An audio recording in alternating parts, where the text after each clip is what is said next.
Bonjour et bienvenue à notre méditation. Aujourd'hui, c'est le 30 mai et nous continuons donc à méditer dans cette merveilleuse lettre, livre d'Apocalypse écrit aux sept églises de l'Asie. Nous allons donc à partir d'aujourd'hui faire une intro pour commencer à diviser le livre et par partie.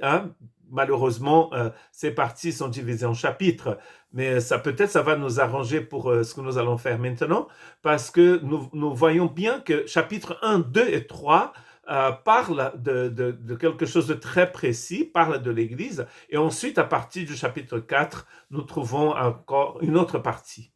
Comment est-ce que nous allons donc diviser cette première partie d'Apocalypse? Moi, j'aimerais bien vous proposer ceci, c'est que nous allons penser à tout ce qui se passe dès l'ascension du Christ et le début de l'Église dans Actes des Apôtres jusqu'à la fin des temps. Regardons ce qu'il dit Apocalypse dans Apocalypse 1, verset 20. Le mystère de sept étoiles que tu as vues dans ma main droite et de sept chandeliers d'or. Les sept étoiles sont les sept anges des églises et les sept chandeliers, ce sont les sept églises.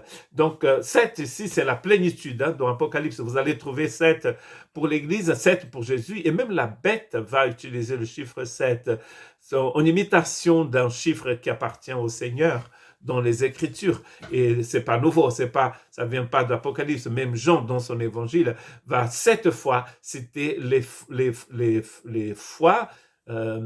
fois où Jésus a dit « Je suis ». Vous allez trouver 7 dans le livre dans l'Ancien Testament, dans le livre d'Ésaïe, par exemple. Et donc, c'est pas que dans Apocalypse où vous trouvez 7. Vous trouvez 7 moments dans l'évangile de Jean où Jésus dit « Je suis ». À commencer par le chapitre 6, vous pouvez le voir. Chapitre 6, Jésus dit « Je suis le pain de vie ». Et ça va aller jusqu'à Jean chapitre 15, où il dit « Je suis le cep ». 7 fois. Donc, cette église, c'est la totalité des églises. Bien sûr que la lettre était envoyée à des églises qui ont vraiment existé en Asie mineure, dans le croissant là de l'Asie mineure que nous appelons aujourd'hui la Turquie, d'Éphèse à Laodicée. Et vous allez voir que cette lettre, ce livre a été envoyé à ces églises. Mais quand nous trouvons le chiffre 7, nous pouvons penser à la totalité de l'église du Christ Jésus. Et regardez ce qu'il dit Apocalypse chapitre 1 verset 5.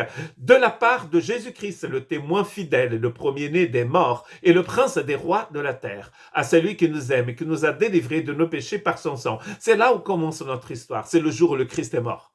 Et d'ailleurs, dans le livre d'Actes des Apôtres, vous voyez que les apôtres vont parler de ce qui arrivait à ce moment-là comme étant la fin des temps. Et d'ailleurs, Pierre, dans Actes chapitre 2, le message de la Pentecôte, il va citer Joël chapitre 2. Joël va dire qu'à la fin des temps, dans les derniers jours, l'Esprit serait déversé sur toute chair. Et en fait, Pierre va utiliser ça à la Pentecôte, que nous allons fêter bientôt, pour dire que ce jour-là, ce que Joël avait dit, c'était accompli. Donc, ils croyaient vraiment qu'ils étaient à la fin des temps. Donc, la fin des temps commence avec la croix et ça va jusqu'à, regardez, à ce qu'il dit Apocalypse chapitre 1, verset 7. Voici, il vient avec les nuées et tout œil le verra, même ceux qui l'ont percé. Et toutes les tribus de la terre se lamenteront à cause de lui. Oui, amen. Donc là, il vient dans les nuées des cieux. Comme avaient dit les anges, d'ailleurs, le jour de l'ascension, quand Jésus montait au ciel, les disciples étaient là, ils regardaient, ils étaient surpris, ils étaient tristes, etc. Et l'ange va dire, de la même manière qu'il est monté, il va revenir. Donc vous voyez, il est mort pour nos péchés, il va revenir dans les nuées.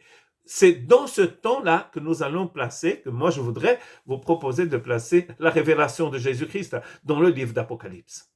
De la croix au retour du Christ. Et ce qui est sûr, c'est que Jésus et Paul vont parler d'un seul retour, dernier retour du Christ. Il ne vient pas par étapes. Parce que Jésus, quand il parle de son retour et de la résurrection des morts, il dit que cela, ça va se passer au dernier jour. Donc, le dernier jour, c'est le dernier jour. Et Paul, dans Thessaloniciens, il va dire que Jésus va revenir, il va ressusciter les morts, et ensuite, ceux qui sont vivants vont être enlevés dans les nuées. Nous allons nous rencontrer là-haut avec lui, et nous serons avec lui pour toujours. Il n'y a pas de deuxième chance, il n'y a pas de deuxième jour, deuxième retour. Non, ça n'existe pas. C'est une mauvaise interprétation du livre d'Apocalypse. l'Apocalypse, qui d'ailleurs est une révélation de Jésus-Christ. Donc Jésus révèle dans ce livre, tout au début, que cette lettre est envoyée aux 7 églises. Et nous voyons bien que c'est de la part de celui qui est mort et de la part de celui qui va revenir un jour. Donc entre sa mort et son retour, c'est là où se trouvent les 7 églises. Voilà. Que Dieu vous bénisse et lisez en fait le livre, lisez ces 3 premiers chapitres et essayons d'étudier ensemble cette lettre magnifique. Que Dieu vous bénisse.